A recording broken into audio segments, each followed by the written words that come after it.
吳綺莉誕下小龍女吳卓琳之後，兩母女多年嚟移居上海。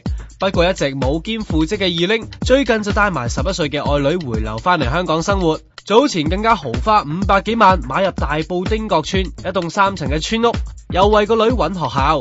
二玲而家仲為電視台擔任節目主持，實行默默揾錢養女。而日前唔使做嘢嘅時候，二玲就全天候陪住卓琳。二玲嗰架甲蟲座駕就係好朋友邱淑貞名下嘅甲蟲車啦。接咗個女去大美督嘆泰國菜醫肚，逗留咗45分鐘，佢哋兩個就埋單走啦。步出嘅時候，二玲見到我哋，佢就話：哇，乜咁多記者嘅，我都冇化妝添啊！落車嘅時候，卓琳見到記者仲喺度，佢就笑笑口咁打招呼，仲用 iPad 反拍我哋添啊！